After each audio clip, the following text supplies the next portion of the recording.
Price the Lord. இந்த Thursday 25வது வருடம்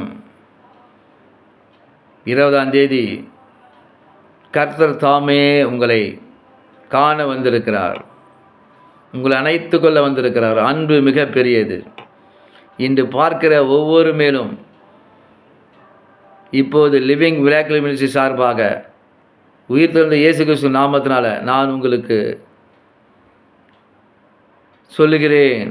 இயேசு கிறிஸ்து நாமத்தினால கர்த்தர் பனி போல உங்கள் மேலே தமது ஆவியை ஊற்றுவாராக. பனி போல பெய்யும் பரிசுத்தரே, மழையாக பொழியும் ஆவியே. பனி போல பெய்யும் பரிசுத்தரே, மழையாக பொழியும் ஆவியே.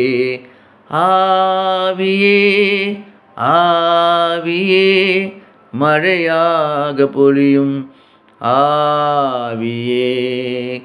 மென்மையானவரே,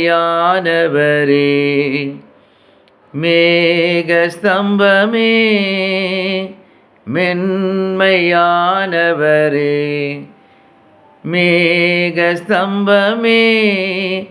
ஊற்று தண்ணீர் ஜீவநதி, ஆனந்த தைலமே, ஆனந்த தைலமே. ஆமேன். பனி போல கர்த்தர் உங்கள் மேலே இறங்கி எகிப்திற்கு வரப்பண்ண வியாதிகளில் ஒன்று உங்கள் மேல் வரப்பண்ணாமல், உபாகம் 7:15 சொன்ன வார்த்தை நிமித்தம் கர்த்தர் உங்களுக்கு எந்த வியாதியையும், எகிப்திற்கு 10 வாதைகளை அவர் வர வைத்தார். எகிப்திலிருந்து பார்வோனுடைய பலத்த கையிலிருந்து இஸ்ரேல் மக்களை விடுவிக்கிறதுக்காக அவன் இவர்களை அனுப்புவதற்காக தேவன் பார்வோன் நிமித்தம் எகிப்து மக்களுக்கு எகிப்திலே 10 வாதைகளை வர வைத்தார். முதலாவது தண்ணீரை இரத்தமாக மாற்றினார், தவளைகளை வரை செய்தார், அந்த வாதையை கொண்டு வந்தார். பேன்களை வரை செய்தார், வாதையை உண்டு பண்ணினார். மழையை பயங்கரமாக பொழிந்தல்ல செய்து வாதையை உண்டாக்கினார். இப்படி பல வாதைகளை உண்டாக்கி அந்த பார்வோனை அடங்க செய்து இஸ்ரேல் மக்களை விடுவிக்கும்படியாக இப்படியாக அவர் மகா பெரிய கிரியை செய்தார். அப்படியாக அந்த மகா பெரிய தேவன் இதை பார்த்து கொண்டிருக்கிற எந்த இடத்துல இருந்தாலும், எங்கே இருந்தாலும், ஃபேஸ்புக் யூடியூப்பில் பார்த்து கொண்டு இருந்தாலும், கர்த்தர் தாமே தமது வசனத்தை அனுப்பி உங்களை குணமாக்க அவர் வல்லமையுள்ள தேவனாக இருக்கிறார். அவர் வார்த்தை நிறைவேறும். இப்போது உங்களுக்கு நேராக கடந்து வருகிறது. என்னென்ன பலவீனங்களை பார்க்குறவங்க இருக்கோ அந்த பலவீனங்கள் மாறுது, ஆரோக்கியம் வருது, சுகவீனங்கள் மாறி சுகம் வருது. இயேசு கிறிஸ்துவ நாமத்தினால, இயேசு கிறிஸ்துவ நாமத்தினால. இதை சொல்லுகிறவர், இந்த வசனத்தை சொல்லுகிற இயேசு கிறிஸ்து. நான் ஒரு கருவி, நான் ஒரு சாதாரண மனுஷன். ஆனால் இயேசப்பாவோட விசுவாசியாக சொல்கிறேன், ஊழியக்காரனாக சொல்கிறேன். குணமாகுங்க. கால்வலி உங்கள்கிட்ட வந்து நீங்கட்டும், கண் வலி உங்களை விட்டு போகட்டும், தீராத ஒத்தத்தலை உங்களை விட்டு சுகமாகட்டும், உங்களோட வியாதிகள் புண்கள் எல்லாம் சுகமாகட்டும், அற்புதங்கள் நடக்கட்டும் பெரிய இயேசு நாமத்தினால.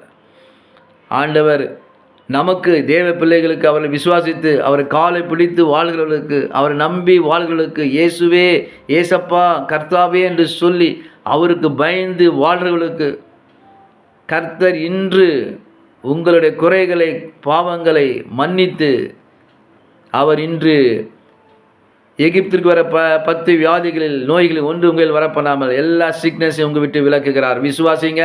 இந்த வார்த்தை உங்களுக்கு நேராக உங்கள் மேலே ஆவியாய் இறங்கி உங்களை சுகமும் பலமும் கொடுத்து கர்த்தருடைய சத்துவத்தால் உங்களை நிரப்பி உங்களை ஆரோக்கியம் வர செய்து நீடித்த ஆயுளை கொடுத்து கர்த்தர் உங்களை வல்லமையாக உங்கள் ஊழியம் இருந்தாலும் பயன்படுத்துவார். உங்கள் குடும்பத்தில் உங்களை எழுந்து நிமிர்ந்து நடக்க செய்வார். உங்கள் வியாதி உங்களை விட்டு வெளியே போயிடுச்சு இயேசு கிறிஸ்து நாமத்தினால. உங்களுக்கு சுகம் உண்டாயிடுச்சு. உங்கள் எலும்புகள் பலப்பட்டு கொண்டு இருக்கு பலப்பட்டுருச்சு இயேசு கிறிஸ்து நாமத்தால். எழுந்து நீங்கள் பிரகாசிங்க. எழுந்து கர்த்தருக்காக நில்லுங்க. கர்த்தரை பற்றி இயேசு கிறிஸ்துவ ஒரு வார்த்தையாச்சும் புறஜாதிகளை சொல்லுங்கள், தேவ நாமத்தை மகிமைப்படுத்துங்க. இப்போ டெஸ்ட் பண்ணி பாருங்கள், உங்களுக்கு எந்த வித பலவீனம் அது உங்களை விட்டு போயிடுச்சு. இயேசு கிறிஸ்து, நான் விசுவாசத்தில் சொல்கிறேன், அவரால் முடியும், இயேசுவால் மூடும், இயேசுவால் கூடும். இன்றைக்கி அது முடிஞ்சிருச்சு, உங்கள் பிரச்சனை முடிஞ்சிருச்சு, உங்கள் வியாதி உங்கள்கிட்ட ஓடி போயிருச்சு. இயேசு கிறிஸ்து நாமத்தை அவர் தழும்பலான குணமாயிட்டீங்க. இது நிச்சயம் நடந்தது. பிரியமானவர்களே, தேவ பிள்ளைகளே, இதை காண்கிற யாராக எந்த இடத்துல இருந்தாலும் நீங்கள் இப்போது விசுவாசத்தோடு உங்களை சோதித்து பாருங்கள். தேவன் உங்களை குணமாக்கி உங்களை காயங்களை கட்டிவிட்டார். ஆமேன், ஆமேன். தேவனுக்கே மகிமை உண்டாவதாக. Price the Lord, price the Lord. கண்களுக்கு முழுவதும் ஜெபம் செய்யும். ஆண்டவரே, இந்த வார்த்தைகளை நீர் புடமிட்டீர், இந்த வார்த்தைகளை நீர் கவனித்தீர். ஆண்டவரே, நான் உங்கள் ஊழியக்காரன், உங்கள் மகன், அவங்களுக்காக ஜெபிக்கிறேன். ஆண்டவரே, பிரயோஜனமாக அல்ல ஊழியக்காரன், இவர்களுக்கு ஜெபித்த ஜெபத்தை நீர் கேட்டு அவர்களுக்கு இயேசுவே நீர் சுகம் கொடுத்துட்டீர், சிலுவையில் முடிச்சிட்டீர், இவங்களுக்கு சுகம் கொடுத்துட்டீர், சகல நன்மைகளையும் ஆரோக்கியத்தை வர பண்ணிட்டீர். இன்று அவர்களுக்கு விடுதலை இயேசு கிறிஸ்து நாமத்தில் ஜெபிக்கிற நல்ல பிதாவே. ஆமேன், ஆமேன். Praise the lord. Happy Thursday.